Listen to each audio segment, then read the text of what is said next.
ایک اچھے اخلاق والا دوست بھی رکھتا ہے۔ حضور صلی اللہ علیہ وسلم نے فرمایا اس پاک خدا کی قسم جس کے قبضے میں میری جان ہے کہ وہی داخل ہوگا جنت میں جو نیک اور اچھے اخلاق والا ہوگا۔ حضرات آج ہم رحمت دو عالم صلی اللہ علیہ وسلم سے محبت تو کرتے ہیں لیکن ان کے بتائے ہوئے راستے پہ نہیں چلتے۔ رحمت دو عالم صلی اللہ علیہ وسلم نے ارشاد فرمایا قرۃ عینی فی الصلاۃ، یعنی نماز میری آنکھوں کی ٹھنڈک ہے۔ ہم آج اپنے آپ کو عاشق مصطفیٰ تو کہتے ہیں لیکن آج ہم نماز سے دور ہوتے ہوئے نظر آ رہے ہیں۔ ہم کیسے عاشق ہیں؟ سچا عاشق وہ ہوتا ہے جو نبی کے فرمان پہ عمل کرے۔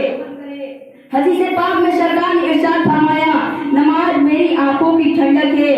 اب آپ اسی سے سمجھ سکتے ہیں کہ نماز کی اسلام میں کیا اہمیت اور کیا مقام ہے۔ نماز جہاں مومن کی شان ہے وہی ایمان کی جان ہے۔ نماز تمام عمل میں جامع مفتوح ہے۔ نماز تمام عبادتوں کی روح ہے۔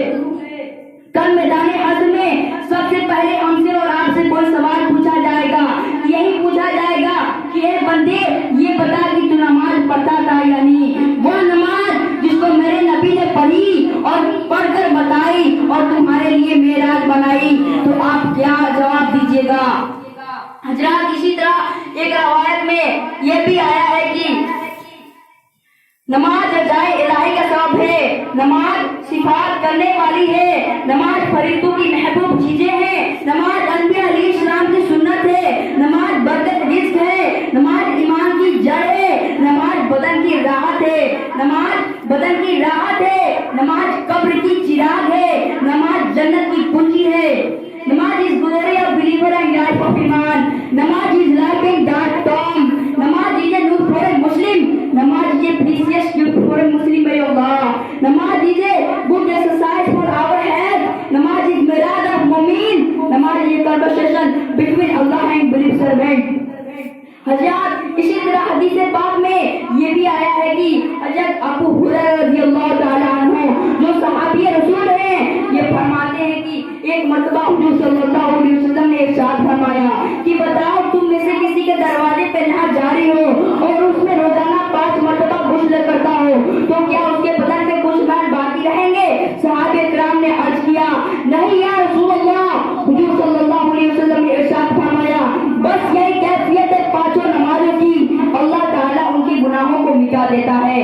حضرت ابو ذر رضی اللہ تعالیٰ عنہ یہ بھی صحابی رسول ہیں، یہ فرماتے ہیں کہ ایک مرتبہ پتجھڑ کا موسم تھا، حضور صلی اللہ علیہ وسلم باہر تشریف لے گئے اور ایک درخت کی ٹہنیاں کو پکڑ کر اسے ہلایا، اس درخت کی ٹہنیاں سے پتے گرنے لگے۔ آپ صلی اللہ علیہ وسلم نے فرمایا اے ابو ذر رضی اللہ تعالیٰ عنہ حاضر ہوں یا رسول اللہ۔ حضور صلی اللہ علیہ وسلم نے فرمایا جب کوئی بندہ خالص دل سے اللہ کے لیے نماز پڑھتا ہے تو اس کے گناہ اس طرح جھڑ جاتے ہیں جس طرح اس درخت کی ٹہنیاں سے پتے جھڑ رہے ہیں۔ حضرات ایک روایت میں یہ بھی آیا ہے کہ جب صاحب لولاد شیار الفلاح صلی اللہ علیہ وسلم نے آسمانوں کی سیر فرمائی تو پہلے آسمان کو یہ عبادت کرتے دیکھا کہ وہ ذکر الہی میں مشغول ہیں، دوسرے آسمان کے فرشتوں کو رکوع میں پایا، تیسرے آسمان کے فرشتوں کو سجدے میں پایا، چوتھے آسمان کے فرشتوں کو التحیات پڑھتے دیکھا اور 5ویں آسمان کے فرشتوں کو تسبیح پڑھتے ملاحظہ فرمائی اور 6ویں آسمان کے فرشتوں کو تکبیر پڑھتے دیکھا اور 7ویں آسمان کے فرشتوں کو سلام پڑھتے دیکھا۔ فرشتوں کی ان سارے عبادتوں کے مناظر دیکھ رحمت دو عالم صلی اللہ علیہ وسلم کے قلب مبارک میں یہ خواہش پیدا ہوئی کہ کاش رب العزت میری امت پہ کسی ایسی عبادت کا حکم فرماتا جن میں ان فرشتوں کی ساری عبادتیں جمع ہو۔ چنانچہ پروردگار عالم نے اپنے حبیب کی یہ تمنا پوری فرمائی جن میں نماز، تحیات، تکبیر، ذکر الہی، رکوع، سجدہ سبھی کچھ ہیں اور فرمایا اے محبوب آپ کی امت میں جو شخص 5 وقت کا نماز پڑھے گا وہ 7ویں آسمان کے فرشتوں کا ثواب پائے گا۔ السلام علیکم ورحمۃ اللہ۔